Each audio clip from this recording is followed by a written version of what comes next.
नमस्कार मंडळी, आशूज रेसिपीमध्ये आपलं सर्वांचं खूप खूप स्वागत आहे। चला तर आज आपण बनवूया अख्ख्या मुगाची भाजी। त्याला आपण मेदगं सुद्धा म्हणतो। तुम्ही काय म्हणता ते कमेंटमध्ये मला नक्कीच सांगा। चला तर आपण आता रेसिपीला सुरुवात करूया। इथं मी कढीपत्ता घेतलेला आहे, हिरवी मिरची कट करून घेतलेली आहे आणि लसणाची पेस्ट करून घेतलेली आहे। त्यानंतर आपण आता गॅसवर पॅन ठेवलेला आहे। पॅनमध्ये मी मूग टाकून घेतलेले आहे आणि थोडंसं तेल टाकून आपल्याला मूग छानपैकी भाजून घ्यायचे आहे।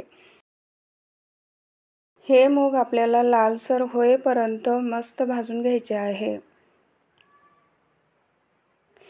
इथं आपण बघू शकता अशा पद्धतीने आपले मूग लालसर झालेले आहे, म्हणजेच खमंग असे भाजलेले आहे।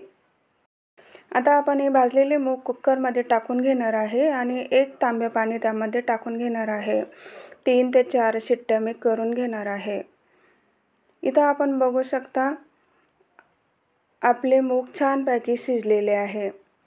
ह्याच पद्धतीने आपले मूग शिजले गेले पाहिजे। आता आपण गॅसवर कढई ठेवूया। कढईमध्ये आपण तेल टाकून घेणार आहे। तेल आपलं छानपैकी गरम झालेलं आहे। आपण त्यामध्ये जिरा टाकून घेणार आहे। जिरा टाकल्यानंतर मी त्यानंतर हिरवी मिरची त्यामध्ये टाकत आहे। हिरवी मिरची आपली छानपैकी परतलेली आहे। आता आपण त्यामध्ये लसूण टाकून घेऊया। लसूण सुद्धा आपल्याला अशाच पद्धतीने परतून घ्यायचा आहे। आता आपण त्यामध्ये टाकून घेणार आहे कढीपत्ता। कढीपत्ता टाकल्यानंतर आपल्याला छान असं हलवून घ्यायचं आहे आणि 1 चमचा हळद मी त्यामध्ये टाकत आहे। इथं आपला मसाला छानपैकी परतलेला आहे। आता आपण त्यामध्ये टाकणार आहे शिजलेले मूग।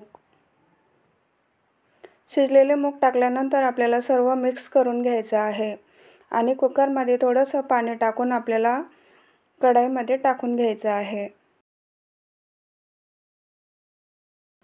पाणी टाकल्यानंतर आपल्याला सर्व एकजीव करून घ्यायचं आहे।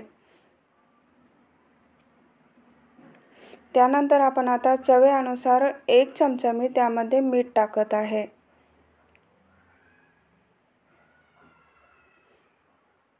मीठ टाकल्यानंतर आपल्याला सर्व परत एकजीव करून घ्यायचं आहे।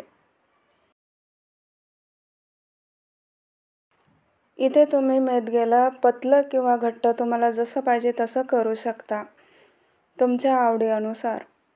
आता आपण त्यामध्ये कोथिंबीर टाकून घेणार आहे। कोथिंबीर टाकल्यानंतर आपल्याला छान मिक्स करून घ्यायचं आहे। मुगाचं मेदगं हे गरम गरम पोळीसोबत किंवा बाजरीच्या भाकरीसोबत सुद्धा छान लागतं। तुम्हाला ही रेसिपी कशी वाटली कमेंटमध्ये नक्कीच सांगा आणि लाईक करा, शेअर करा आणि सबस्क्राईब करा। धन्यवाद।